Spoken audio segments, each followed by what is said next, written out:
This is the Harmonic Motion Podcast, a place where you, dear listener, can join with automotive aftermarket professionals as they delve into and discuss the matters which matter.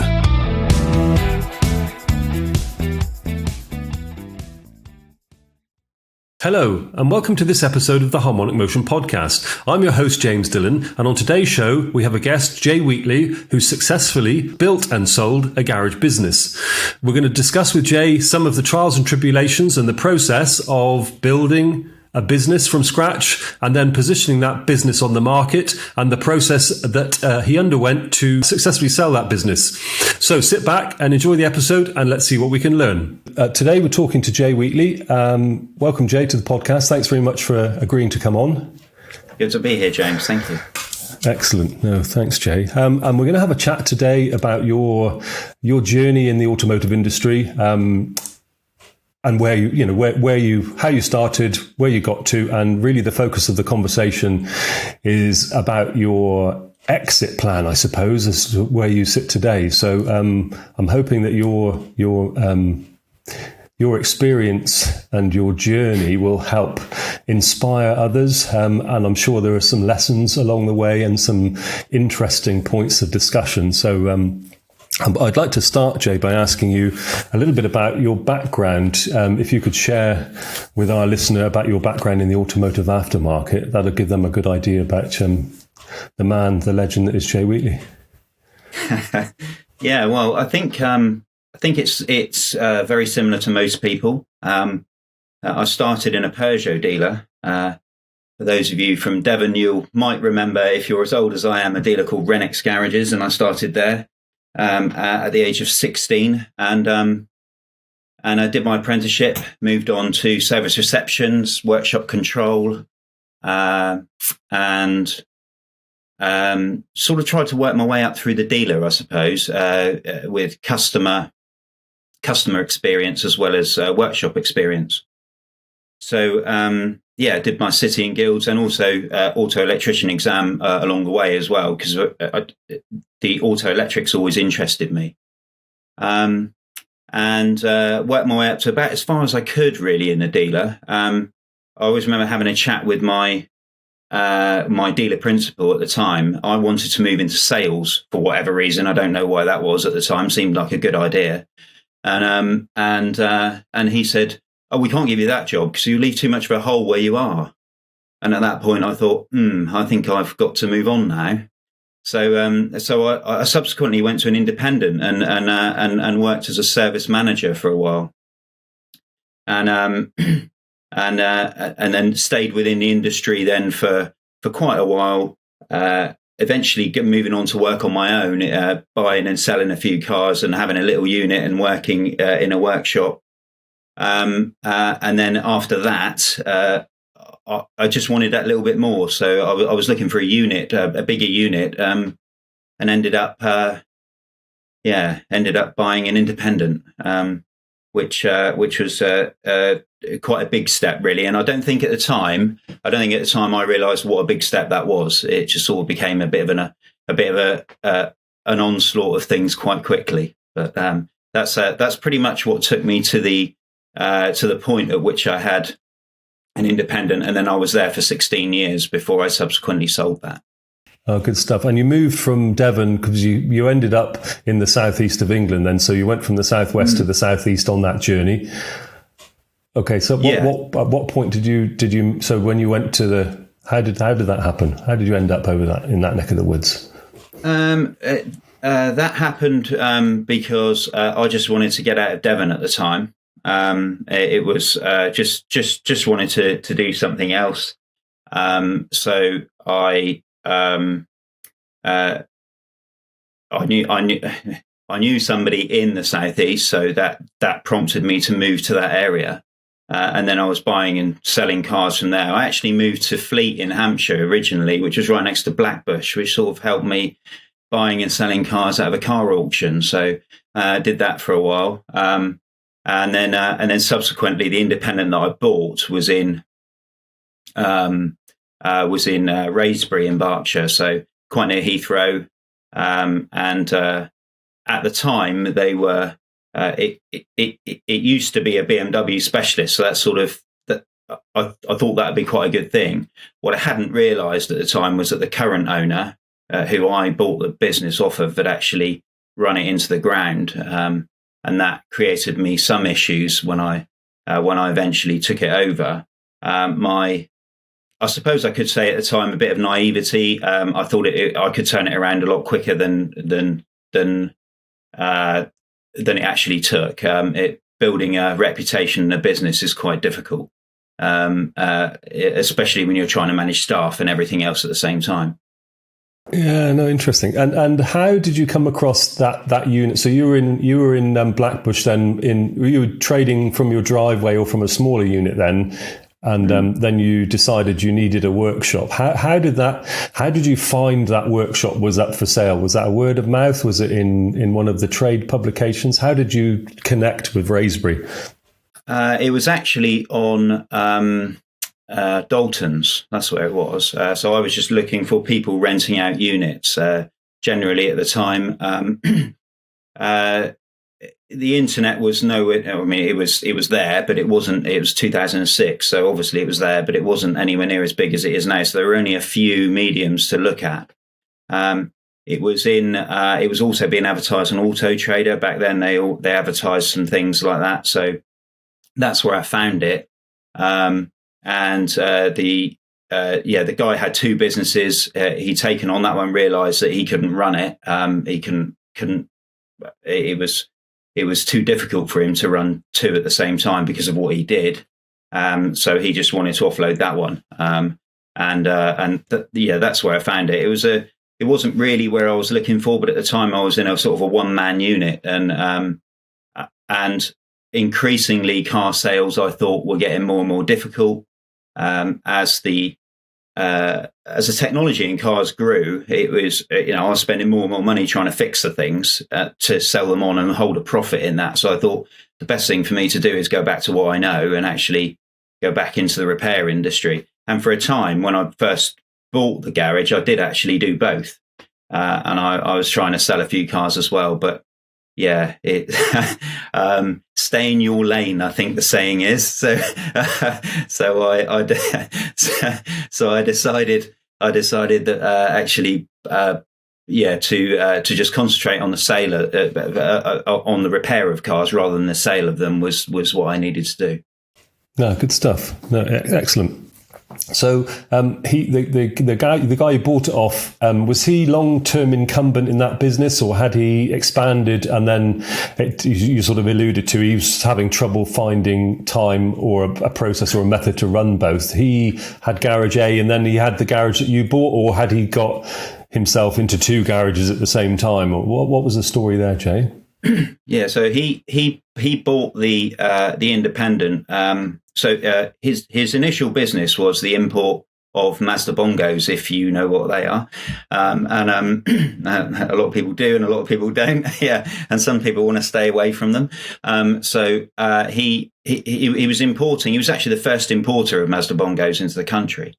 And he was converting them into camper vans and then selling them on. So he thought, I'll buy a garage and I will do all my Mazda bongo repairs in that garage. So subsequently what happened was the retail market got forgotten at that garage. He then realized that it was, as a cost base just for repairs, it was costing him too much to have quite a big unit with an MOT station.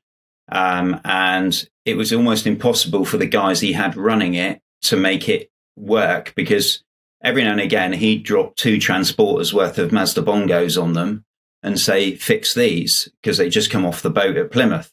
Well, the problem with that is that they then have got all this retail work and they're like, what do we do? So subsequently they stopped booking retail work. And he just thought, hang on a minute, I'm paying all this money just to repair these bongos. So he moved it all back to his other place, which was in Wokingham, and then sold on the business and sold it on basically as a BMW specialist. Now, a lot of the retail work had gone by the time I got there, so I turned it back into I basically advertised it as a German and French specialist because Peugeot was what I knew. And subsequently moving on from that, I realized that I needed to streamline it further. So after that, I streamlined it just down to German only, and took on all the German brands. Simply because of the equipment that was more readily available to fix German brands at the time than there were to French ones. And I think, James, you know about the systems that were about at the time that made repairing German cars a lot easier than French ones. You know, the advent of French dealer tools really has come on a lot later than 2006-7 anyway, certainly. Yes, yeah, absolutely. That was probably smack bang in the era of our Autologic and the blue box, and those halcyon days where you could do everything on everything. So no, interesting. And that's interesting. What else in the environment then, Jay, was different in those days of 2006? So you took the garage over. It had a BMW sort of flavour to it, although it was full of Mazdas. Then how was that transition back in? So you had a sort of shell of a business for BMW or German cars. How was that journey then? What were the challenges that you faced getting it out of Bongo land and back into BMW land? I'm really pleased you just said that, because you've just made me realise what madness it was for me to actually do that. I had a BMW specialist full of Mazdas. It doesn't sound right, does it? I mean, he only actually ran it for about 2 years or 2 or 3 years. So the previous owner was a BMW specialist, a Bosch garage, as it was at the time. Yeah, right.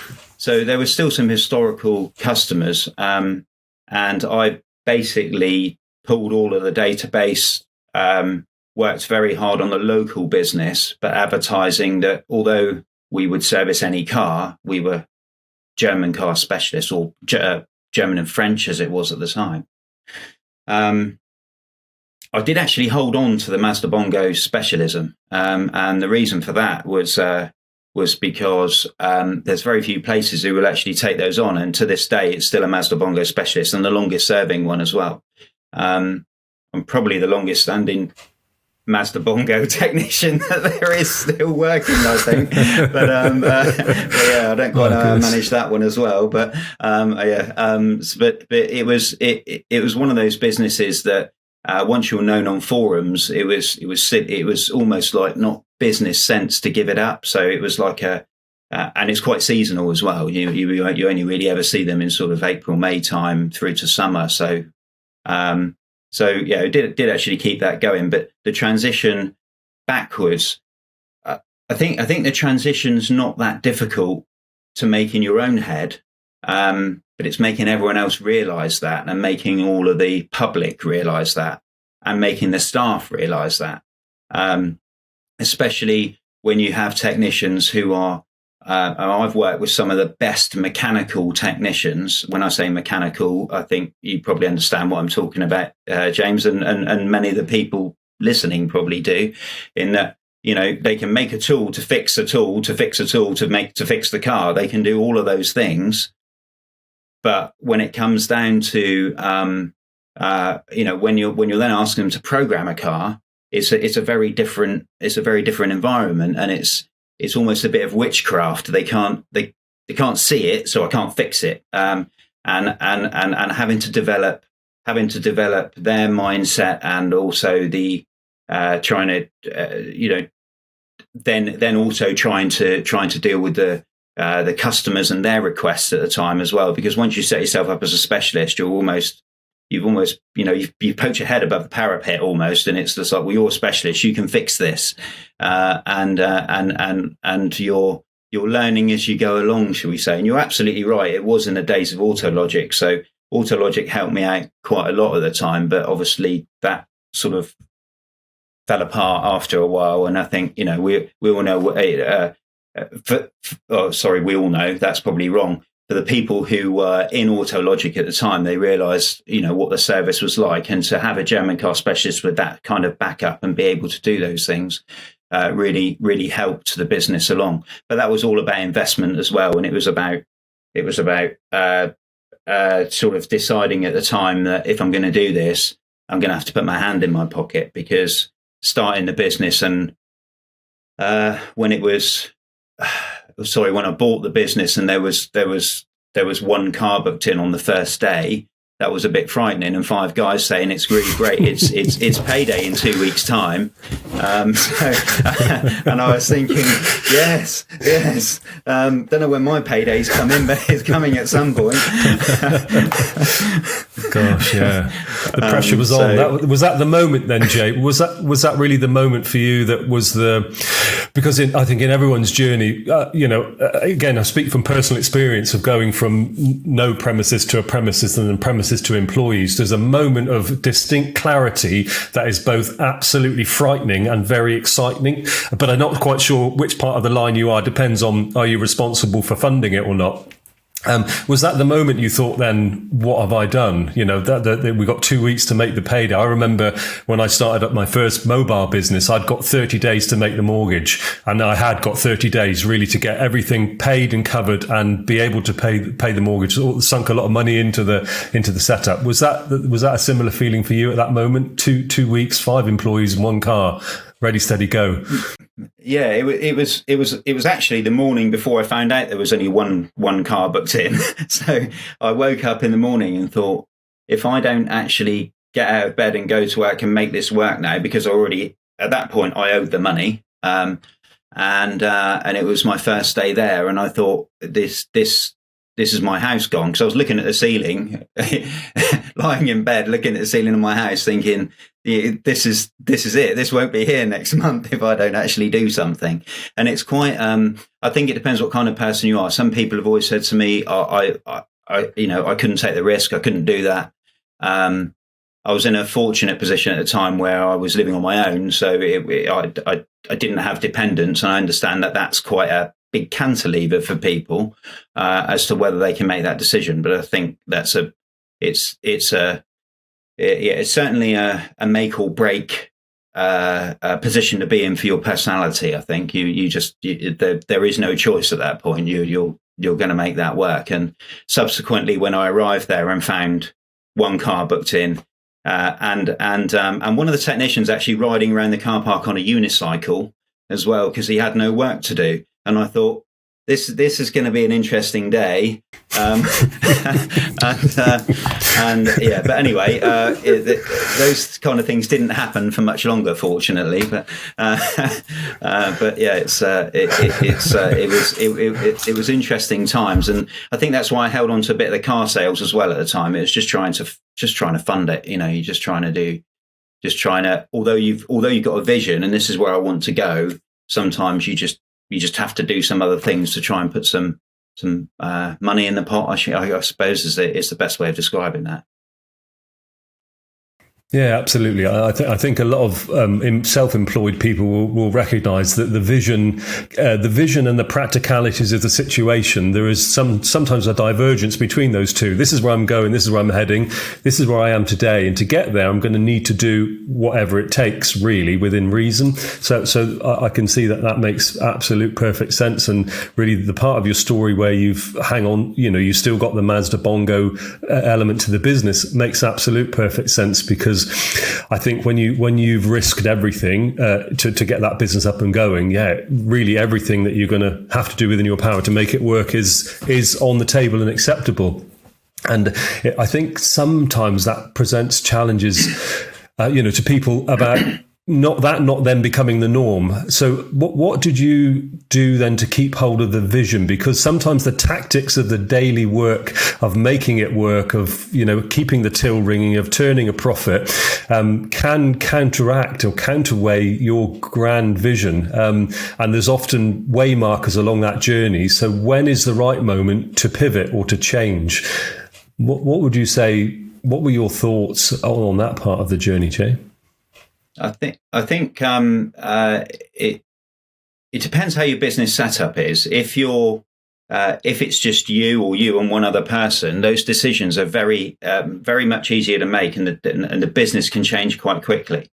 At the time, I had 4 technicians, a service advisor, and the service advisor had been the previous manager of the garage.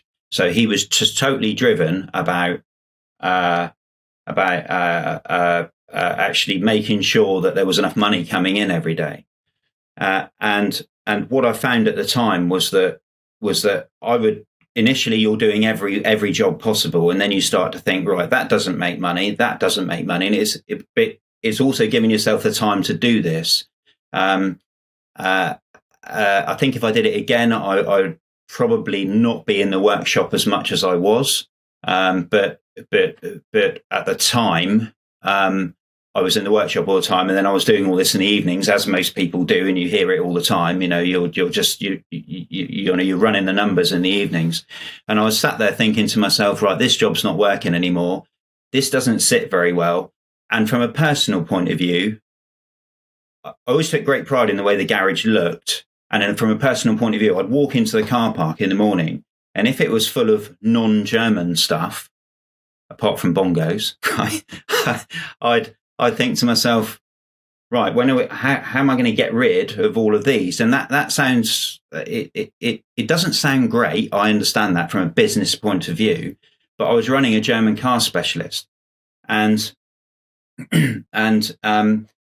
it's a bit of a mindset. So I had to turn that around and actually think, right, okay, what I need to do is get more of these in. So I did an awful lot of advertising, etc., just for German cars, and the more German cars that came through the door enabled me to say, right, prioritize these. We don't need to be doing the other ones, although we still did the servicing, etc., on them.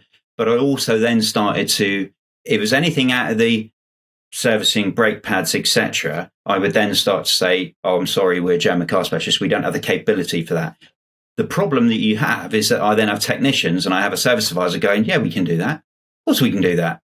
And I'm thinking, no, because we only have so many hours in a day. And what I want to do is focus on these guys, because what happens is, as a result, is the customers then see, they drive in and it's full of German cars. And at that point, they're going away telling everyone else, oh, that's all they do. That's all they do. And then you get more people, and by trying to make that jump, it's very difficult though. It's when I say difficult, I think you've got to be brave. That's just the answer to that one. I think you've got to be a bit self-assured and think, right, we're going to have to start to do this. I never actually, although I wanted to, I never actually turned away German cars, but non-German cars. I never actually said, oh, we're just not doing them anymore. But it was very tempting at times to do that, because I just wanted that vision and I wanted people to see it the way I wanted to see it. I guess if you weren't running a specialist, you wouldn't have to do that. But that was certainly something that I had to do, and it was quite difficult.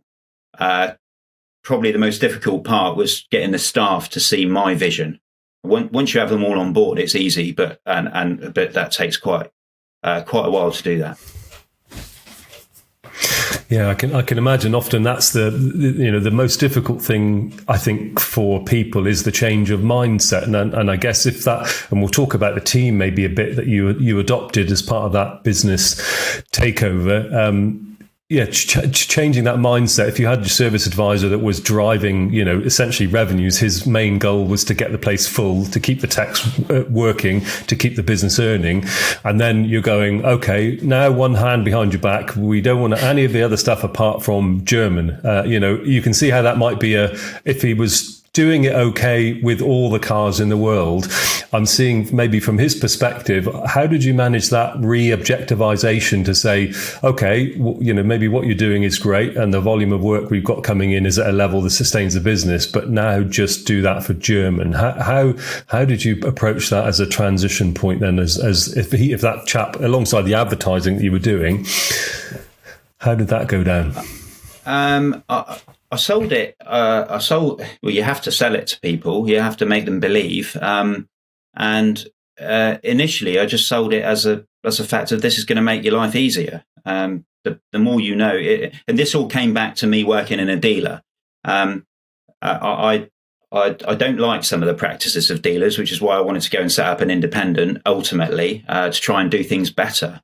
But I knew that if you did it well, you could pull people out of the dealers. When I was in a dealer, we were losing people left, right, and centre to good independents. And there were technicians who had left the Peugeot dealer and gone and set up a Peugeot specialist. And lo and behold, half your customers, if you pop down there to see them at a lunchtime, that's where they all are. And I just thought, although I didn't have that ability, I thought, I would prefer to have customers coming out of a dealer because whatever reason they don't want to be there anymore, but also they're a revenue customer, aren't they? I don't, there's no other way of putting that really. It's a good revenue customer. So I sold it to him and to the technicians in that vein. And I think certainly it did make our lives easier. And once they saw that start to work and think, oh, hang on a minute, we know how to fix that car, because there is an element of you see the same problems and you see the same things, and we're faster at servicing and we're faster at this and we're faster at that. And oh, well, hang on a minute, Jay's gone and bought all the technical data for them as well. Oh my God, that's really easy now. And it's although you still get the problems that are more difficult because you're a specialist, but there is that whole enlightenment moment, I suppose, particularly for technicians, when all of a sudden you've got a lot more technical data. And you're looking at something and thinking, I didn't even know all this existed, particularly for the guys who've never been in a dealer. They'd never seen technical data. They just seen a bit of auto data, and then, I've got to go and fix the car, and somehow I've got to work it all out. And once I started introducing that and saying, like, we're better off to do this job because we know more about it and we can find all the information, and that job over there, we're going to spend 9 hours doing a 3-hour job. I don't know why we're doing it. And slowly the mindset started to change. And eventually you get to the point where you have service advisors, and all the ones over the years have done this, have come to me and gone, no, we shouldn't be doing this job. And you just think, okay, well, you're the man, you do it, and when you get to that point, it's a really nice place to be, because you just think, I don't even have to be at that front desk. That they know what works and what doesn't. But changing people from that initial take every job does take time. And I suppose if you ask me exactly where the sweet spot is, I think there's an element of you have to feel it for yourself when you're in it, and as a business owner, how brave do you want to be to start cutting things out? But for me personally, in the business that I had and the garage setup and the size of the bays, and everything else, having engines strewn about all over the floor everywhere wasn't where we needed to be. We needed cars on and off ramps quickly. I know there are different garages around who have got bays that they can leave something on there for 3 or 4 days while they're waiting for parts or while they've got engines out. The place I had, it wasn't set up like that. And if I blocked a ramp, that was 25% of my revenue gone, straight away. So we tried to cut out all of those big major jobs and things like that, things we did really that were going to take us too much time to fix. And it sounds very selfish. It's not great for customers who want to come to you, but that was what I did. Yeah. Yeah, very interesting. How do you say no without saying no? And what I'm pushing here, Jay, is did you then have an outlet or somebody somewhere that you would refer your customer to if they had a big engine job? Did you have a source where you could sort of sidestep or swerve that type of work that wasn't really core to your business because it didn't fit the model? Or how do you let the customer down gently or would point them in a direction? Did you have something to hand that enabled you to do that? Sorry. So initially, I had a couple of places that I could send that work to. My problem, and I ran into quite a problem with it, in that their ability wasn't as good as I thought it was, I should say. So what then subsequently happened was I had a few issues with work that had, although I didn't sublet it because I knew that was a recipe for disaster. I did recommend those people, and then the customers come back saying, "Oh, it was, it didn't go right," and all those kind of things. So at that point, what I actually did was I I shut down that sort of relationship with that company. If customers went there, they went there. There was nothing else I could do there. And I did try and source another one, but it just didn't work, and I found it far too difficult to find somewhere. So being a specialist actually really helps you, because if it's not German, you've got your ultimate get out. The sign above the door doesn't. We don't do that. If it was German, it was a little bit more difficult. So sometimes tooling can help you out by saying, like, we just don't have the tools, and the tools are X amount of money, and we unless you're prepared to buy it, we can't do that job. At which point the customer then understands. But yeah, it's a very difficult one, and sometimes you've got to sit down and have a think to yourself about, how do I not do this job?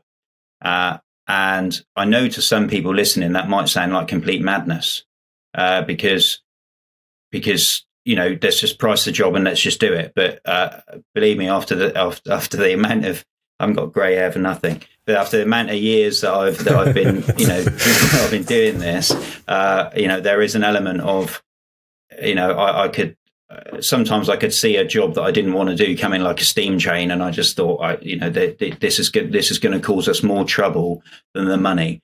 There's always something that makes me think when I see other people in the industry looking at, and I hear it a lot, but it's a £3,000 job. I must do it. How much is it going to cost you to do that job? And that was a mindset that I had to do, that I had to get other staff members into. How much time we're going to spend on it and everything else. That's not to say that I turned down. It makes it sound like I turned down lots of work. The interesting thing about being in the Southeast, and I don't know about other garages whether they would agree with this who are in the Southeast, is that because it's relatively affluent, a lot of jobs, when you started quoting thousands to people, they just say, I'll go and get another car. And it's not so much, it doesn't happen so much now, but certainly for like a 10-year period, that was what I was up against. So even if I wanted to do the head jobs and things like that, I wouldn't have got them, because simply people were just saying, well, I'll go and get another car. And that was how that worked. So it sort of played to my advantage, having the people who were willing to do so much repair. And then after that, they just said, oh, you know what, I'll just change the car. So. Yeah, the economies of scale. No, it's a very valid point that you make there, Jay, and I would agree 100% that an invoice, a large labour sale and part sale on a massive job suffers the inefficiency over time that makes there be no profit in it. So you've got the turnover, but you've got no profit because you're tied into that job. It doesn't go right. Something snaps off. The bigger the mission, potentially, the bigger the risk factor to it going wrong. And you don't know, obviously, until you're so far into the swamp of a bad job that you can't engage reverse. You just have to go forward. So no, I think that job selection is a critical skill, and it sounded like you got it down to a pat. And interesting to hear, something else that came through there in that part of the conversation was the upskilling of the team into in inverted, we'll call it the soft introduction to the dealer way, where you've got copious quantities of information. You've got the strip fit repair process, you've got part lists, you've got labour lists, you've got technical bulletins that give you an indication of what may be wrong. You've got the tooling to do locking stuff up, measuring things, and then you've got the final, scan tool, the electronic part of it, to make it right afterwards to do that software update. So no, it sounds very interesting. So you essentially transitioned a lot of, so your independent-minded technicians more towards this fully supported, cosseted dealer route. So you had independent guys then that see the light going the other direction. Yeah. And that makes a huge difference. The confidence, I think, that builds. Yeah, you do find though that you within that transition you lose people along the way as well. Some people are interested in that mindset, and some people aren't.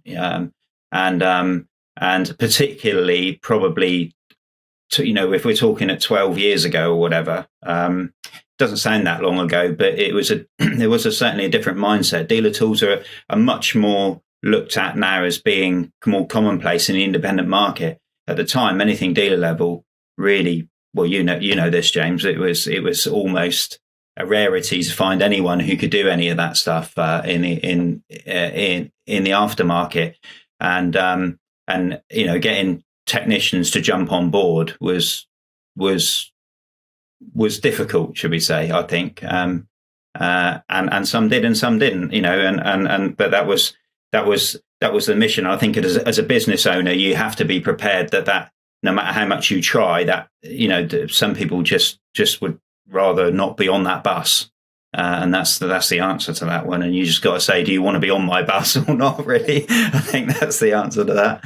Yeah, it's a big challenge. And I think some technicians are frightened maybe of making that journey, maybe partly because of the mindset, partly because it's difficult. It's not what I've done up to this point. And I've got on all right to now. Why should I bother? Because it is a bit of hassle learning that stuff. And it is a bit of it's not nuts and bolts in, because it sounds like the guys you had originally there were fantastic mechanical engineer type that could fix anything. And when you try and make that transition, look at the modern skill set. If you did a profile of the modern dealer or a modern technician working in a modern garage with those resources, stuff like computer skills that we might laugh at and hoot at, that people should be able to look stuff up on the internet or be able to recover a PC that's sort of frozen, to reboot it and restart it and to get that thing up and going, or to connect an interface up and find a USB port and then get that connected to the car, or know a little bit about Wi-Fi passwords.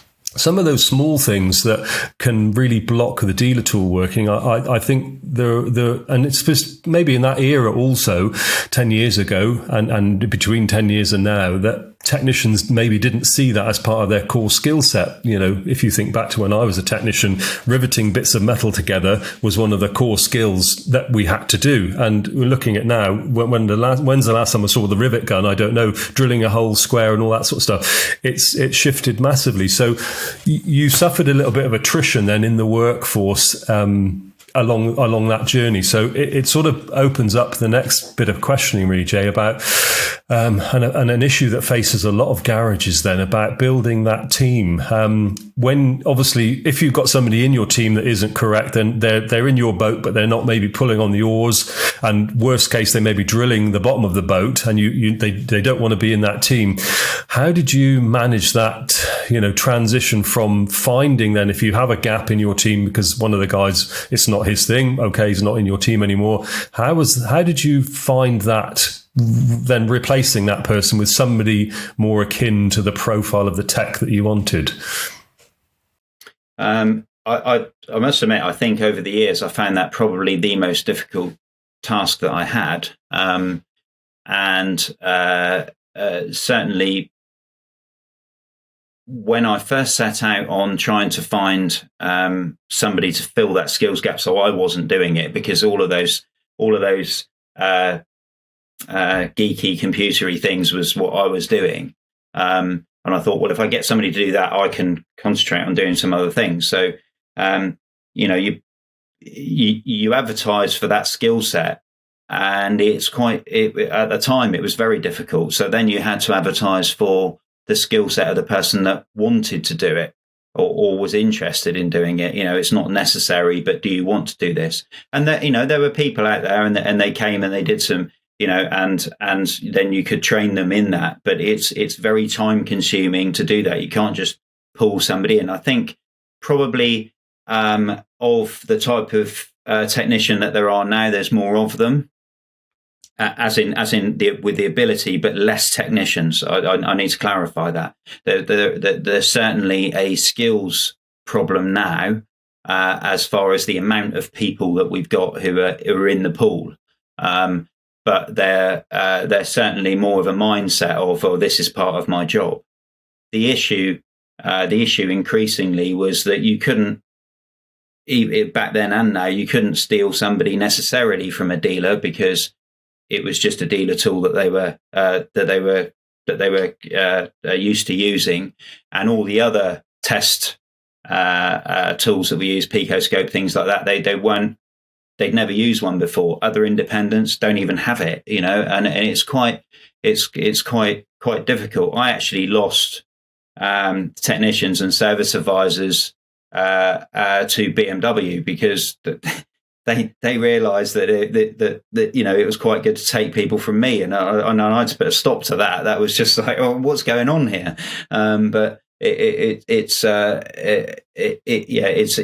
really challenging as an independent, because probably less so if you're not a specialist, and there's nothing wrong in that. But I can only talk from my own experience, and I could well be proved wrong there. I'm sure there are people who aren't specialists out there who will say, no, you're wrong. But from my experience as a specialist, trying to find those core skills for those brands is quite difficult unless you're prepared to train them yourselves. And I think now you just have to have quite a good training budget, and that's something I didn't have at the time, and I was having to make way for that for technicians who were coming in. I was having to pinch money from somewhere else, because otherwise I just wasn't going to get anywhere. No, it's really interesting, and I think I would agree there, Jay. I think probably if the number of people in the pool for technicians has shrunk, but maybe the skill set for the smaller pool of people, that they are more adept to maybe computerization and dealer tooling. And you said something really quite interesting there, which I want to pick up on, which, again, some of the technicians and garage owners that I deal with have found that same journey, that actually if you do manage to recruit from within a dealer workforce and you get a dealer tech to come to you, there's so much stuff that the dealer tech isn't used to. So if we could almost go a little bit back down the scale and go, you've got to be able to do, some of the mechanical work and the servicing work, that the mix of capabilities of jobs maybe isn't within that dealer tech. He could be really good at using the tool and looking up stuff.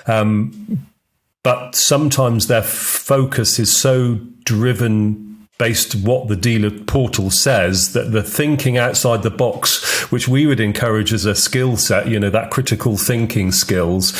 Some of the feedback we get from people who've been on that journey is that yes, he can use the tool, and yes, he knows the brand, but what would I say? There's a common sense element to fixing the car that isn't prevalent. More so, they're doing it the dealer way because that's what they've been coached at doing since they've been there. Did you successfully recruit from the dealer? Is that your experience, Jay, along those lines? I did recruit from dealers, and I found exactly that. I found it as quite prescriptive. Also, there were times when the wheels started to fall off the wagon when it wasn't so if it was a BMW tech, for instance, it wasn't a BMW, and that was mainly just due to their confidence. So you have to manage that as well, because you have to manage that. Don't worry about this. It is just to forget the badge. It's another car, and we're going to teach you how to use another tool. But then I had one of my other techs was an extremely good mechanical tech, going back to what we were talking about earlier, where they can fix anything and they can build a tool to fix a tool. And certain jobs, you just have to say, well, I'm going to have to give it to him, because he will manage to do that job. Because some of the jobs that you're doing that are incredibly mechanical, dealer techs haven't dealt with, particularly, as you say, if they've got to find a way around something, or they've got to build a bracket to hold something and weld that bracket together. And that's no fault of theirs per se. It's just the way that the dealers train people. And, I'll be perfectly honest, I was no different when I came out of a dealer. As soon as I was given a different make of car, I stood there like a rabbit in headlights thinking, oh my God, what am I going to do now? But obviously when I had a bit of time in between to get used to some other makes. But when the buck stops at you, when you buy a business, all of a sudden I don't have time for this. If nobody knows what the answer is for this particular problem, it's going to have to be me. And over the years, you become particularly adept at just coming, finding an answer very quickly. But yeah, it's certainly I've drifted slightly, but certainly the dealer or the technicians coming out of dealers are quite prescriptive. And from what I understand, certainly from the most recent ones that I've spoken to, the training process is even more prescriptive now. And I think we can see that with some of the dealer tools and the way the dealer tools are making you work. There's certainly less of use this tool to test this part. It's just what this says is what's wrong with it. The problem that you have, and as we all know, and what I tried to do some training on, actually in-house training with the guys, was what happens when this tool says there's nothing wrong with the car, but you have a fault with the car. And as an independent, you sort of have to think that, because, you know, their answer was, well, I send it to BMW Technical, I send it to it's not really going to work for us. So we either then push it to the dealer, which is something you don't want to do as a specialist. If it's your goal really is to rectify that, because that's what you do. But, you know, you've got this armory of tools that are outside of the dealer remit. But it's learning how to use those and learning when to use them, you know, in the right place and, you know, on the right thing all the time. You've got a saying for that, James, haven't you? I think using the right tool at the right time. Yeah, absolutely. Yeah. And that, you know, and it's a really valid point, Jay. And I speak as a product of the dealer training myself. I worked in a Ford garage, in a Ford main agent, and also for Volkswagen Group, and I went through their training program. So, you know, I don't want it to come across as harsh, but having experienced that level of training, they're training you for a very narrow role. And I think it's really interesting. Some garages that are looking to specialize think that, you know, transitioning or taking a tech from the dealer into their business is going to be the answer. And in fact, it's part of the answer, but I think it presents another set of problems that maybe weren't obvious from the outset. And it's a bit like buyer beware, in a way, that you're going to have to realize that these things, you know, testing with an oscilloscope, the dealer way is, if the machine says it's an ECU, it gets an ECU without any further testing, because they're probably paying, you know, 200 quid for an ECU. They buy 8 gazillion from Bosch, and actually doing that is cheaper than the labor involved to test it. But of course, when you come to the aftermarket, where we don't have that volume scale, we can't charge that ECU to warranty and then work out what it is. That's where the sort of, I think, is a bit like an outdated satellite navigation system. That dealer tech is now driving across a field, a ploughed field. You know, there is no map for this. He's got no guidance. He's essentially in the middle of nowhere and has got no way markers. And that can feel really uncomfortable. And I think sometimes, you know, paying the big bucks that maybe would challenge somebody to come out of a dealer, then getting them into the independent, and then realizing, because you mentioned there, the training that you're going to need to do for that technician to get them their aftermarket stripes, in a way. Yes, they're 100% great on the dealer level, narrow focus, but actually the 80-20 rules probably comes into play here, that they're very, very good at that dealer bit, the 20% of the job which is fully dealer, they're at 80%, but the 80% which is now aftermarket, they're down at 20%. And they actually need a lot of training to get them up to be capable at 80% across the range of everything. And I think from my experience of talking to garages that have made that transition, it's a complete and utter shock that this dealer tech needs a heap of training. And maybe that's one of the learnings, you know, from the conversation that are going on here. I think a good example of that is, if I can use one, is that I had a interesting conversation with one that I had, and he said, this is the diagnosis, and I said, oh, good, okay, yeah, right. What are you sure about that? Well, yeah, I think so. I said, okay, because the tool says it's right. Okay, good. What if it's not that? Where would you go next?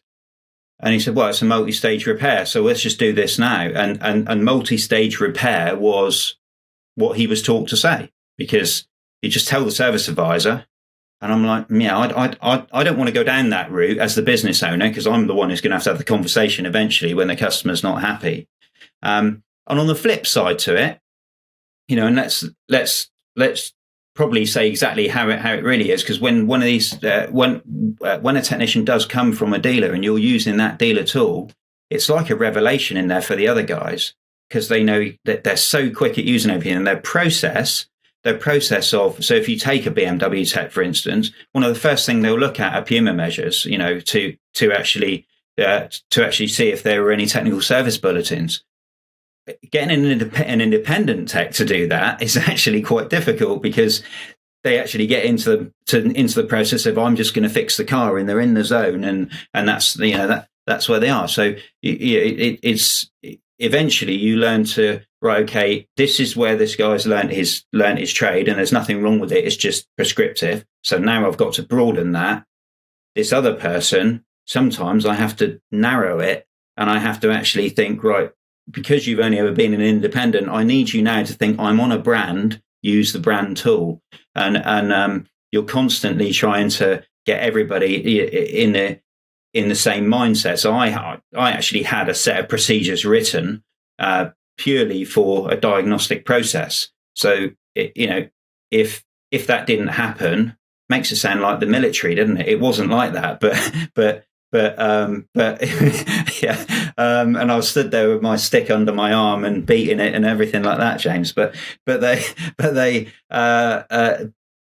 at least if that process went wrong, or there was a step missing, you could say, well, have you done that? No. And then you'd see this moment of, yeah, right. Okay. No, I know I missed that bit. So I'm going to go back and do that now, and have you checked technical service bulletins and all those things, just to ensure that the two different types of people that you've got are all going in the same direction, really. So it's really interesting what you described there, Jay, is there's a hybridization actually where we're pulling the independent mindset to the dealer tech, and we're pulling the dealer mindset to the independent tech. And given enough time in an aftermarket garages team, they've all got the same hybrid view. So I've got my aftermarket bit skill set, testing, measuring, critical evaluation process, and actually from the dealer tech, using the tool, doing the process of, Puma measures or technical product information, bulletins, known history, visualization of the fault, customer questioning, checking with the tool, using those advanced features, running some of those complicated test processes, on the tool to get them to the point where they start to do test and measure. But there's a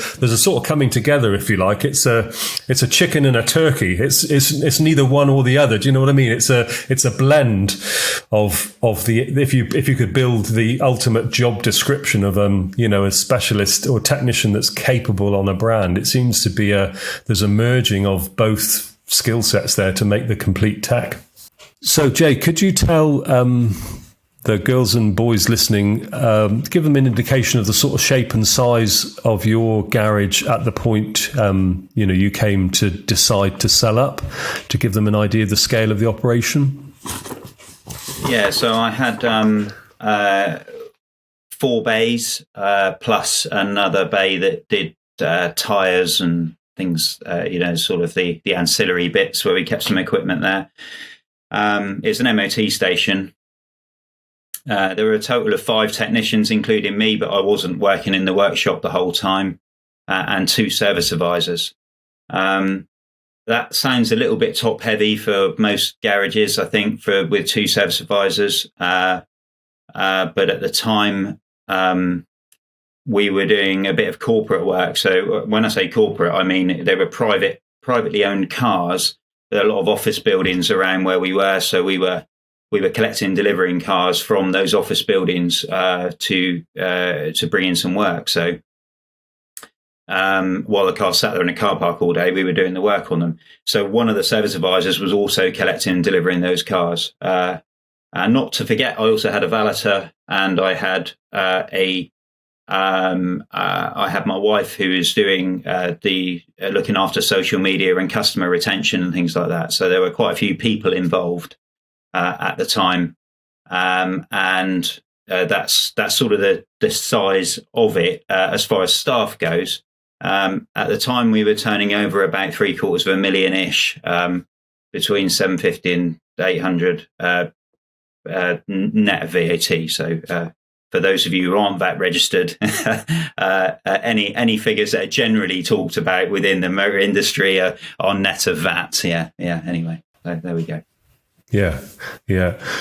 No, fantastic achievement, really, Jay, when you think about that journey that you've been on, building it from that one car that was there on the first day that you started into, a really successful operation that you'd again shepherded towards that specialism with German vehicles and would built a really good business. So, hats off.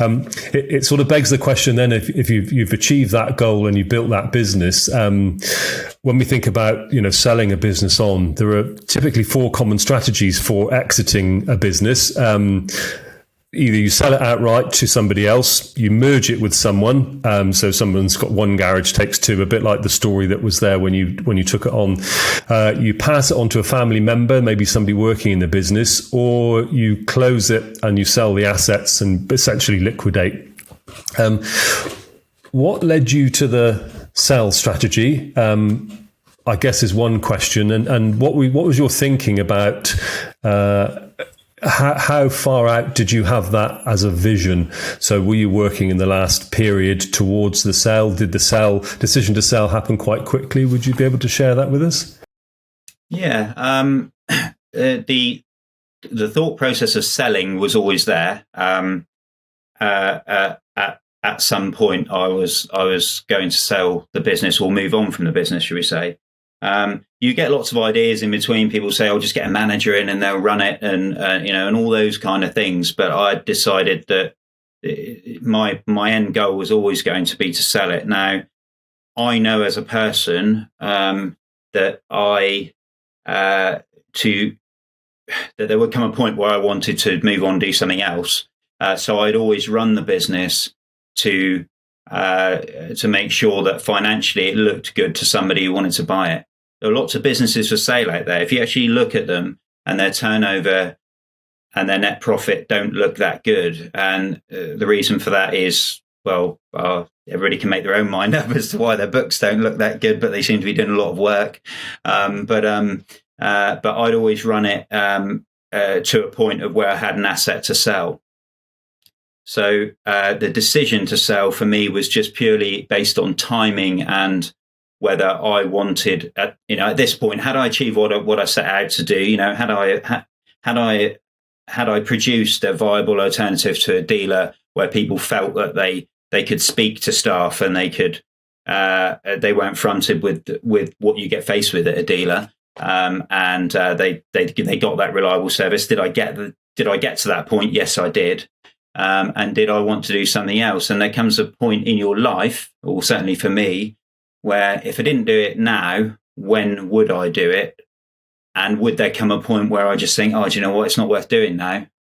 It sounds awful, but there's not enough time left for me to do what else I wanted to do. So for me, the timing was right.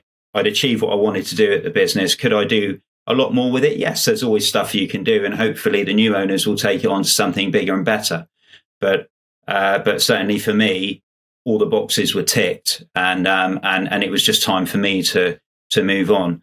So the decision wasn't particularly hard for me to make, because I'd always had it in my head, and I'd always run the business to try and make sure that it looked good from the outside, and it was something that somebody wanted to own. And I think for anybody who wants to sell, that's primarily what it is. You can't turn it into that overnight. That's the thing. You can't decide on Tuesday morning I'm going to sell, and Wednesday morning I'm going to put it on the market, because there will be certain things that aren't going to line up, and you're frantically painting the workshop to try and make it look nice. It's just on a very basic scale, but you can't do that overnight. So just if you're thinking about you want to sell, I suppose the thing there is to think about it a few years out minimum, really. Yeah, so maybe 24 months in the run up. Of course, we'll talk about valuation in a second, but anyone that's going to come along and buy a business is going to be looking at those key performance indicators financially, but also, I guess. So you have to be trading successfully, and you have to be turning that profit. So there has to be, alluding to, everything has to go through the books, and it has to be a proper stand-up business for a start. And like you say, you can't decide in the short term. What would you say would be the minimum amount of time that you could from taking the decision, if you're running a pretty decent enough business, but there's some tidying to do, some things with a mind to selling, what would you say the minimum period between you thinking about it and preparing to sell, and maybe even getting to the sale, and taking into account economic situations are different at different times, but what would you say the minimum I'm going to sell to actually getting it across the line? What would that look like, Jay, in terms of months or years? A couple of years you mentioned there about the prep. Yeah. If you exclude the prep, assuming your book work and everything is financials are in place, otherwise you're going to have to start thinking about it 5 years out, because people will want to see that amount of financials, really. But assuming that's not there, I mean, from the time of once you've done some tidying up, etc., and you put it on the market, an agent will tell you it can happen within 4 to 6 weeks. And I kid you not, at that point I was, So, but that is what you'll be told. The reality, by the way, once you're signed up with the agent, they'll then tell you that this may take 1 to 2 years and it may never sell. So it does vastly change from you signing on the line. But you've got to be a bit pragmatic about it. And I think mine was fairly quick. I put it on the market in December. It didn't actually go live until the January, but I sold by September. And I'd actually had offers by March or April, but be prepared as well that they will fall through. The general consensus is that three sales will fall through before you actually succeed on one. And I certainly had 2 that fell through. So it's or offers, I should say, not sales, but offers will fall through. So, but yeah, I think you got to be prepared to have it on the market for a year. And it may even take longer than that. I've seen garages on the market for longer than that, but I couldn't tell you why, because without actually looking at them, because there's always a reason why something doesn't sell that easily. And also, I suppose you've got to be prepared to sell. Lots of people go into selling their business, not necessarily just a garage, but they go into selling their business with I'm going to sell, because they woke up that day and they want to sell, and that's their idea for 2 or 3 months, maybe. When it comes down to somebody actually saying, right, I'm interested and here's the money. Oh, what am I going to do next? I've no idea. I don't even know what tomorrow looks like if I'm not doing this. And then they all of a sudden they become obstructive in the sale process. Certainly from talking to the agents that I spoke to, they were telling me that happens across the board, where the actual owner becomes obstructive because all of a sudden they don't want to sell anymore, but I'm in this situation and I got myself here and I don't know how I got myself here. So I suppose the one thing is just be very clear that is what you want to do, because you can get yourself on a path that you can get out of, but it's very difficult because you've got all these other people involved and you've started paying people money and it's, so you just be very careful what you wish for, I suppose, is the answer there. Yeah. Yeah, it's really interesting actually, because having that sale determining that you're going to sell is key, obviously, as that business owner. And I can understand maybe that the reluctance when it gets nearer the point of selling, how people are pulling back if they don't have a plan B, and maybe that's something we can chat about in a second. What your plan B. There were a couple of other things that came up there about agencies or your route to market, if you like. So, what route to market did you take with your garage as a proposition? So how did you float that to potential buyers, Jay? Initially, I had a party interested that I knew, and that was before before the pandemic, before lockdown, and then that sort of fell through. So that's always an option if you know somebody, or an even bigger option really would be probably a staff member. I'd certainly look at that. And I did visit that route, but I didn't have anybody who was prepared for that in their life. But it's certainly worth looking at, because you can have a longer transition period if there was a staff member who was interested in buying the business. So for me, really, there was only one route, and that was to go to market. And I thought about doing all the adverts yourself. You can do that on Dalton's, places like that, but it just doesn't look that professional in my view.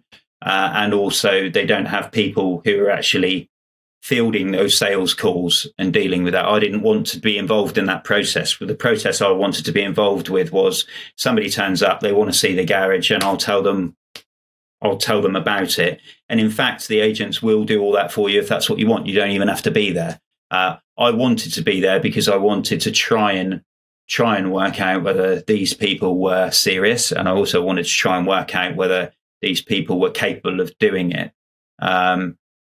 There's quite a few people out there who are not necessarily capable of doing it, in my view. Anyway, they're looking at it for an investment, and certainly for a specialist. And I'm not suggesting that any garage is the same or any business is the same, but certainly for a specialist,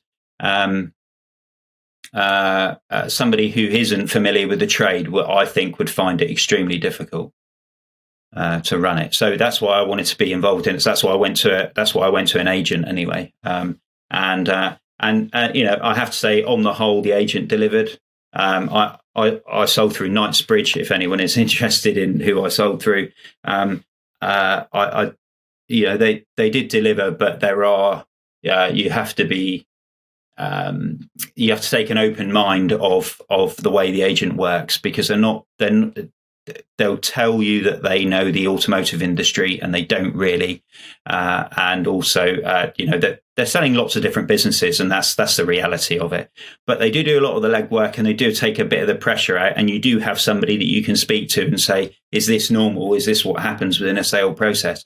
Because it's not the way everybody thinks. A sale process is not what everybody thinks. They think it's maybe a bit like selling a house, and it's definitely not like that at all. I know. What were the key differences then, Jay? In what would you cite as being a bit maybe that took you by surprise in terms of that selling? Because I suppose we would think that your offer is made. You're setting up your business for sale. You've got your numbers in order. You've got your particulars. The buyer, I'm guessing the agent is pre-validating. Buyers have got stuff like funding in place, that they've got the capability to see the purchase through. A bit like when you're buying a house, they want to see either your mortgage offer or you've got the cash in the bank before they get too excited. What bits did they do that firstly, and then secondly, what bits of the sale were surprising as a vendor that you weren't expecting or that were different? In answer to your first point, James, no, they didn't do it, and I thought they would. They didn't actually make sure that the potential buyers had funding. So they allow, certainly Knightsbridge do, they allow the process to continue, and an offer to be made, and then solicitors to be instructed, and then you find out 3 weeks later that actually there's a funding issue, which I found incredibly frustrating at the time. And it wasn't until I had a whole conversation with them, and should we say a rather heated one? But it was a bit of an instruction of, unless they've got funding, I don't even want to see them on the premises. And that would be certainly something that I would state to anyone that you instruct. I think the reason they do it is to try and get people that interested that they'll find the money no matter what, and also it's to keep you happy that we're bringing people to you. But some of them just didn't have funding. Also, be prepared for offers of vendor funding, and if nobody knows what that is, it's when you're lending the money to the potential buyer. You will get faced with that pretty much, I'd say, with a lot of the people who come to look at it. They think that you're going to lend them the money.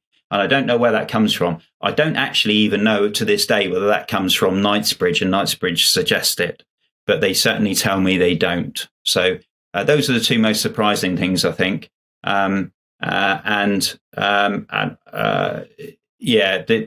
other one, the funding aside, would have been people who just want to buy a business, and they've seen the turnover and the net profit, and they thought that's a good investment. And they turn up and they talk to you and they just say, well, I'm not going to be here. Who runs the garage? So unless your business is set up to run without you, which I know some of them are, and I know people work towards that, and I would suggest that would be something that would make you much more sellable if it could run without you there. But then if it really could run that well without you there, why would you sell it? If that makes sense, I don't know. because ultimately, if you didn't have to be there and you could be sat on a beach and still earning the money, then I guess that's what you might choose to do, or you might choose to sell anyway. So, but from my experience, and most people in the motor trade, the key person is also working in the business, and so you have to set it up somehow that if you take you out, it has minimum impact if possible, or you sell to the right person who can fill that gap. Yeah. No, interesting. No, that is really interesting, because again, I bought a business previously, and I think I bought the business like I was selling the business. So I came with the cash and I had an offer and did the due diligence and knew it was what I wanted, and basically paid for it like if you were buying something.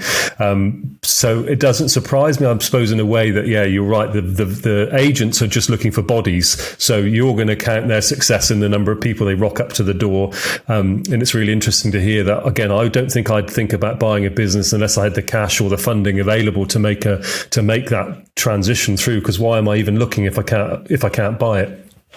The vendor finance ones are really interesting. So again, my understanding of the vendor finance either comes that your sale price is reduced by a proportion that's held back, if you like, in inverted commas, and the incumbent business owner is paying you back from the profits of that going forward. So the cash they've got to find to get going is reduced by a proportion, and you as the vendor are basically not getting that cash on the sale, but you're getting it then as part of their ownership and running. Is that a good explanation of that, or is there something else? No, that is. There's some of them are dependent on the amount of profit that they produce. So if they nosedive the business, you potentially might not get the rest of your money. Some of them are just purely on a loan, so it doesn't matter what they do to the business, but they owe you the money. They don't owe. They owe you the money no matter what. It's if you're prepared for that, I guess it's not a surprise. In my view, it's not so bad if you know the buyer. So, for instance, if you were selling to a staff member and you worked, and he or she had been working for you for 10 years, and they know the business and they know the ethos of the business and everything else, and you think, well, I can help them on their way a bit. I could even do 1 or 2 days a week or whatever it is that you choose to do. I think it puts them in a position where they can afford to buy the business, and you both get what you want out of it.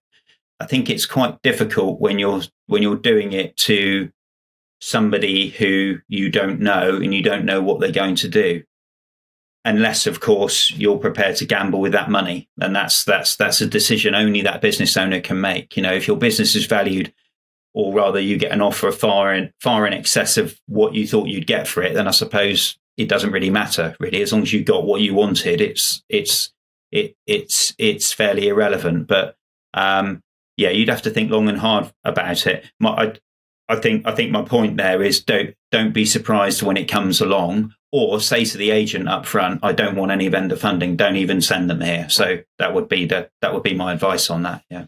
Yeah, a clear instruction at the outset. No, I get that. To give, maybe there are people that are in garages at the minute, Jay, that are thinking about their slightly longer term future, and they may be in a similar position that they've built the empire, they've got it to where they want to be, and they're thinking about selling. Obviously, the sale price versus the price that you might achieve. So the advertised price versus the price that you might get.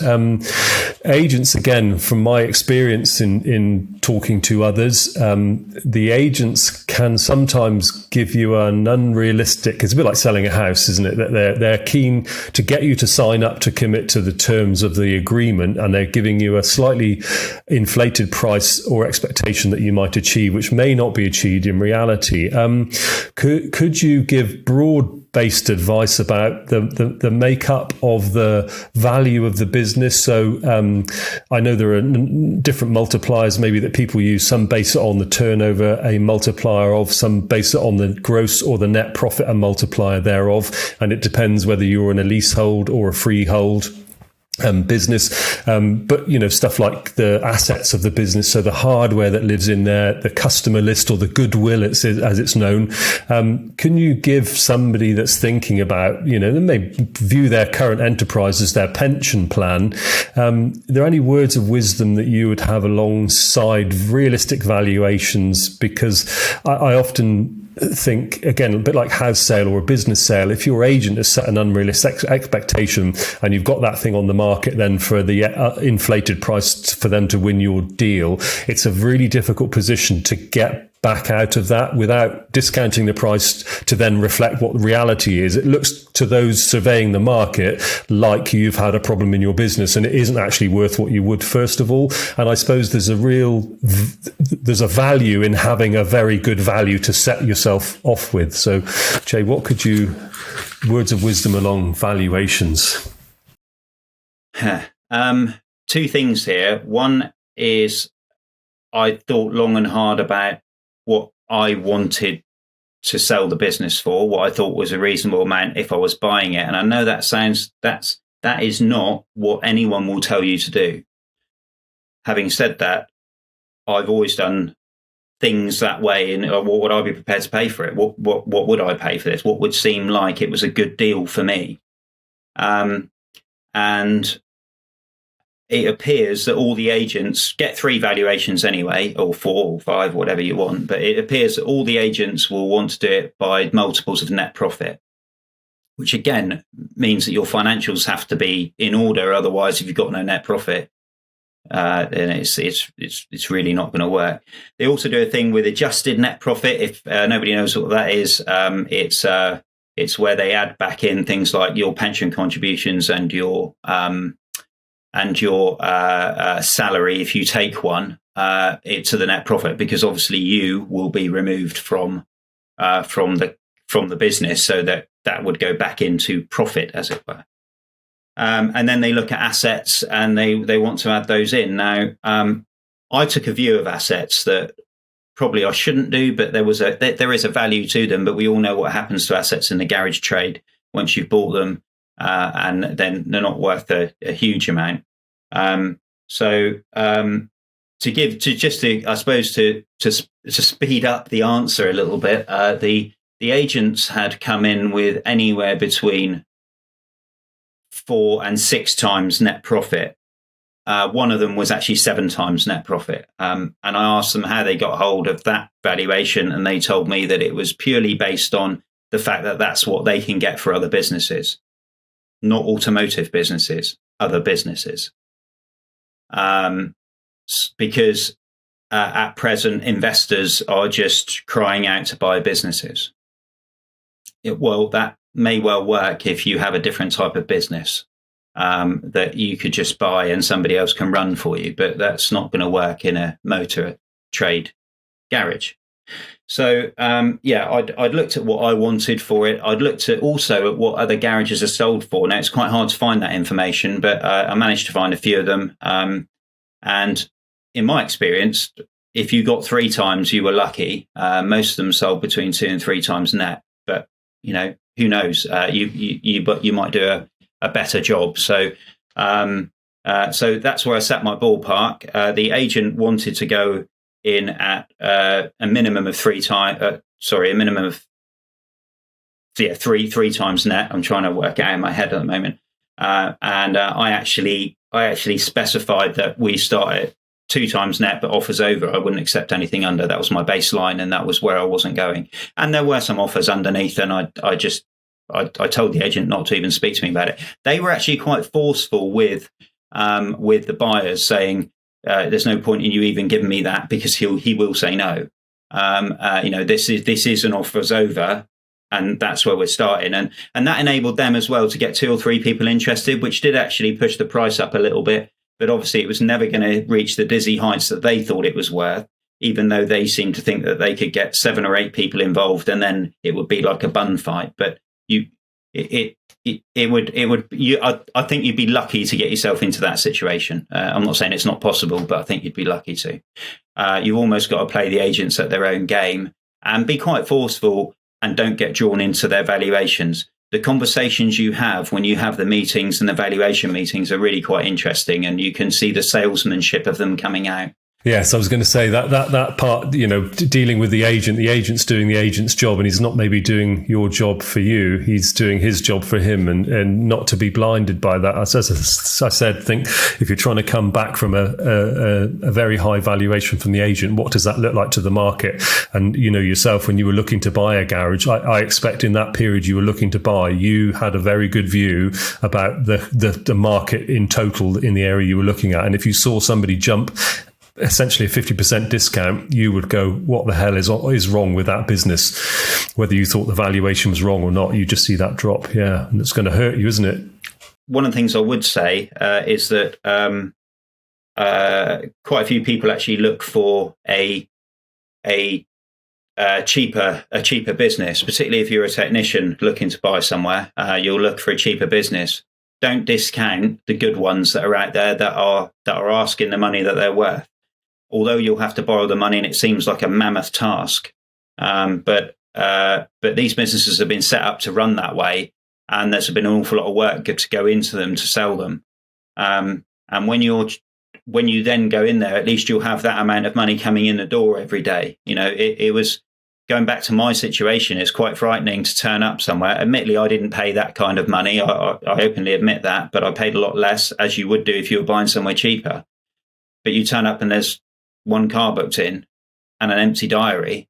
That's quite a frightening experience. So don't discount actually thinking, right, put myself in a good financial position, put myself, if I want to buy somewhere, put myself in a good place where the bank will look at me and think, oh no, I can lend him some money and this is a good prospect.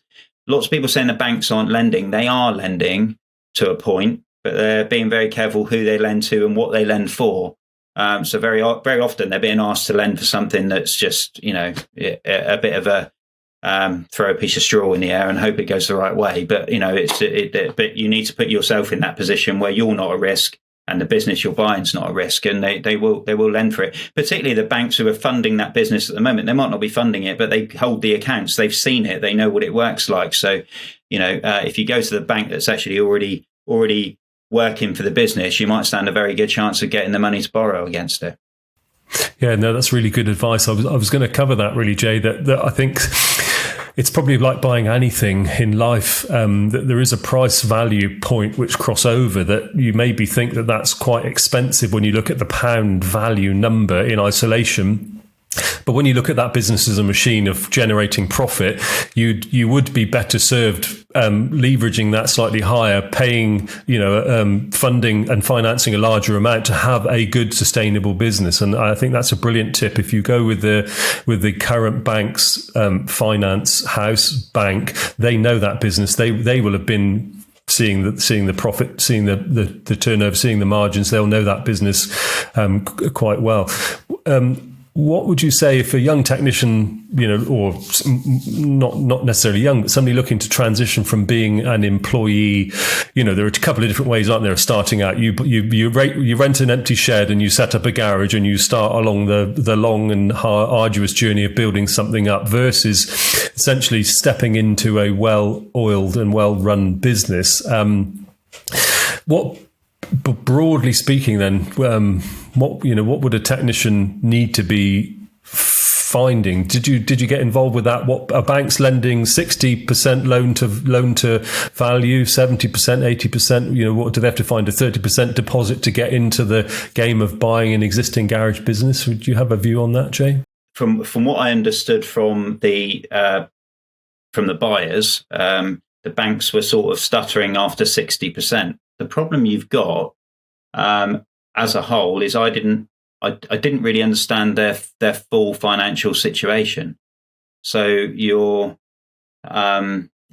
this is why I said, if somebody's has put themselves in a good financial position, they're probably less of a risk. The one thing you have almost certainly got to be prepared to do is put up some kind of collateral, and that might be a charge on your house or whatever that may be, because they'll want some big guarantee that it's not going to fail. And there's nothing like I might lose my house scenario to make you get up in the morning and go to work and make sure that it happens. But the banks will want that, and I did find that with some of the people who were inquiring that, because the agent hadn't made sure that they had the funding, and they'd loosely got a guarantee that they could get the money, or they'd loosely got an agreement that they could get the money. And then, of course, the bank steps in and goes, oh, well, if you want that much money, then, we're going to need a guarantee. So you've got a house worth X. You're borrowing a lot less than that. So that's no problem. We just put a charge on the house. And, of course, at that point, they're going, or their wife's going, oh, no, that's not happening. And you think, well, hang on a minute. So there was no expectancy from some of the buyers that might happen. But, if that's the route you want to take, I think you've got to be prepared that may well happen. Yeah, that's a skin in the game. The bank are going to want to see that you've both got something at risk or something to lose if it doesn't work, and that's completely understandable. And again, I wonder, is there a job that the agents can do there about coaching people that are thinking about business? It seems quite rudimentary as a fact sheet or so you want to buy a business. I mean, who's doing that? To make sure those things that later become an objection that can derail the sale process aren't declared up front. You would think it seems eminently sensible to me, but and to you by the sounds of it, but how people get along that journey maybe without knowing that, it's is interesting. Yeah, no, thanks for that. That's really quite good. Jay, as part of your sale, did you get involved? As you mentioned, the skill set in running the business is often about the master, the ship steerer, the chief executive of the garage. Did you get involved in a handover period, of a transitional? Was that part of the agreement? Was that something that you were offering or something that the buyer was demanding? How does that work? Yeah, I was offering it as part of the sale. I thought it was the right thing to do, but that was a negotiable amount of time. For me, partly on how much they were, how much the sale value was as well, because a couple of the people actually wanted me there for a period of 6 to 8 months, which I felt was too long for me. But obviously, those sales didn't work out anyway. So yes, I was there for a period of time. It's quite a difficult period to do, to be honest. You're no longer the director of the company, and it's the company that you invented, or it was for me anyway. Although I bought a business, it was my limited company that bought the business, and the way it looked really was all down to me. There was no other sort of input there, because everything else had been washed out over the years. So it's a very difficult situation to be in. The new buyers have got their own ideas. They've got their own things they want to do. They've got their own cost saving exercises, and you've got to sit there and advise them on why they should or shouldn't be doing these things. But ultimately, you have no say in it. And it's also a difficult situation with customers, because customers are still looking at you and the staff are still looking at you. And I had to be very standoffish and say, it's not my decision anymore, but I'll try and help you through it. And you get through this whole process. It's forming, storming and norming, isn't it? Where the new owners are having not necessarily issues with the staff, but the staff are saying, well, who do I talk to? Why is he doing it that way? And I almost turned into a bit of a negotiator between all the parties. In my particular sale as well, I was asked not to tell any customers that I was going. It was part of the sale agreement. So that left me in a bit of a difficult situation. Some of the customers have become almost friends over the years, and I did get a little agreement from the buyers to say, I said to them essentially that if I saw anyone while we were in the handover period, I wouldn't lie to them. I would tell them what's happening. But as far as social media went, I had a blanket ban. Basically, I couldn't do anything. So that that was how my handover period went, and it was, as I say, it was difficult. We got to the end of it. I'm always, I've been quite open with them in that I'm at the end of a phone if they need to speak to me or they need to know anything, because there's no way you can learn everything in that amount of time. But there has to come a break at some point where the transition happens and the previous owner moves on, because otherwise it's almost a little bit chaotic in that situation when it's happening, and you don't expect it. I have to say, you just think it's going to be easy, and it's definitely not. And as the outgoing person, it's a little bit frustrating as well. Yes, I can imagine that, whether you see things maybe going not the way that you would want them to, you've got a limit of authority, I suppose, in a way, about what you can sensibly advise them to do or not to do. And you've got to let them run it because it's now theirs. It must be really quite challenging. I can understand. How was it in the leading up to the sale point then, Jay? Is there a similar sort of level of disturbance in the force, if you like? Your baby, you built it, you've now got this change on the agenda that's going to come at some point when you cross a sale position. How was that a similar, like a parallel universe of you being in that business on the build up towards the sale? Yeah, you're like a person sat on the outside looking in handcuffs, I suppose, is the answer to that one. So you have an offer, and then once due diligence starts, once the accountants get involved, they're the favourite people. Once they get involved, your hands are tied financially to a point. Anyway, you have to run the business, you have to run it objectively. But if you want to make any big purchases or replace any equipment, that has to be. I wouldn't say you have to get authority for it. That's not the right word, but you have to tell people. And they're going to find out anyway, because they're going to look through the accounts and see where this stuff goes. So it's just so that if there is a new purchase, they're looking out for it, particularly if there's any staff changes. So I had a staff member leave, and because they were bringing staff, they didn't want that staff member replaced.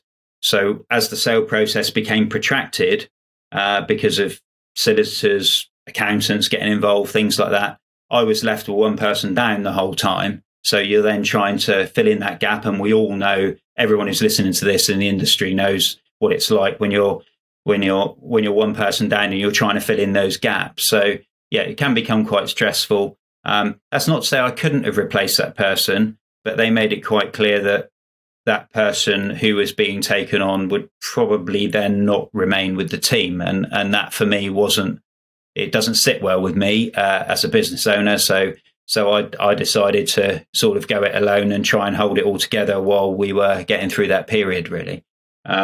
Which, I'm sure most people would do the same thing.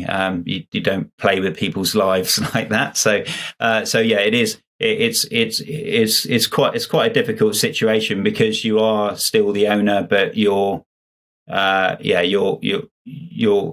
are tied. You certainly can't wake up in the morning and think, we're not doing that anymore, and we're changing this, and we're getting rid of that system, and because you've sold them a product, and that product is as it is, so you're trying to hold it together and keep it on the straight and narrow. And if they want to make those changes, that's up to them at a later date. Yeah, that's really interesting. So the business is actually a little bit exposed in that before they sign up, the position, I'm agreeing to buy your business, and then the due diligence, that's a period then of great exposure for you as a business, because if you've got two staff members or some radical change that had to happen, you can't do the thing you wanted to necessarily, because it changes the structure, but that could have a material impact on the value of your business at the end of that period. And there's something, again, the business I bought was quite quick. The transaction happened very quickly, and so we weren't suffering that. But you may be in that period for a couple of months, let's say, where that's going through. I can imagine you're sort of hands-off, hands-on manager there, and that for me is a surprise, and I think maybe come to as a bit of a surprise to others that are thinking about selling. But yeah, looking at it from the outside in and able to make those big decisions is a very tenuous position to be in, isn't it? It's very sort of a little bit risky in a way. Yeah, I certainly had to talk to the buyers, and also make sure that their accountant was completely aware that because right at the last minute, you're asked for last minute accounts. You're asked to keep, the closer it gets to the sale, the more accounts you have to keep giving them daily basis, or weekly or monthly, however you agree that with the buyer. And I had to make that completely clear to them that, you do realize this figure isn't going to be the same because I'm a technician down. And no matter how you explain that, the accountant still says to you, oh, there's something wrong here, and you've got to go through it all again. So it's like, yes. I did tell you this up front, and I wanted to employ somebody, but that wasn't the case. So you just got to be prepared for all of that. And these are all things that are being thrown into the daily mix that you don't normally deal with, because obviously, as all the business owners will know out there, it's in your head. You're a technician down, so you're not expecting the end result. But of course, when you're dealing with an accountant who's not even involved with the business, because it wasn't my accountant, this was somebody else. And all of a sudden they're thinking, hang on a minute, we're being sold a lame duck here, but that's not the case. But, so anyway, so you just need to keep the buyers on side as well in that scenario. Yes, yeah, I can imagine. Yeah, so that definitely a case of over communicating things that are going on in the business is a part of that, seeing that to the conclusion. Yeah. Yeah. Yeah. No, really interesting. Really interesting. So, Jay, tell me, you've successfully achieved the goal of building a business to success and then selling it successfully.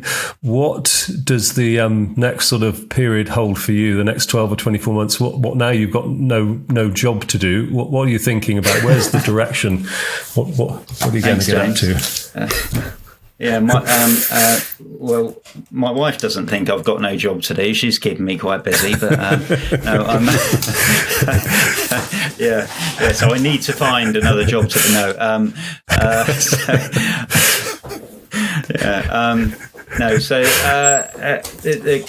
A couple of things that I realised while I was certainly after or through the transition of selling, and also looking at other garages and other things.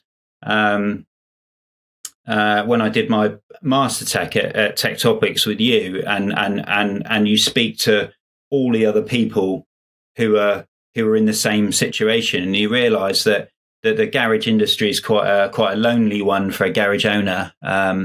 And sometimes there's nobody to talk to. Sometimes there's nobody to get advice from. So certainly some advising in the garage industry, a bit of consultancy is something that I want to do.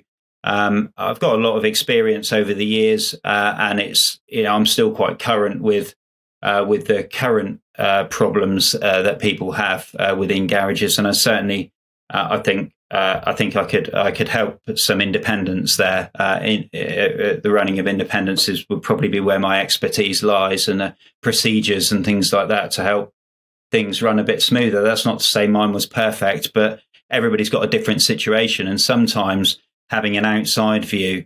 One thing I did know, and I felt quite strongly while I was running the garage, was that when you're in it, and then you've got the third curveball of the day that's just been thrown at you.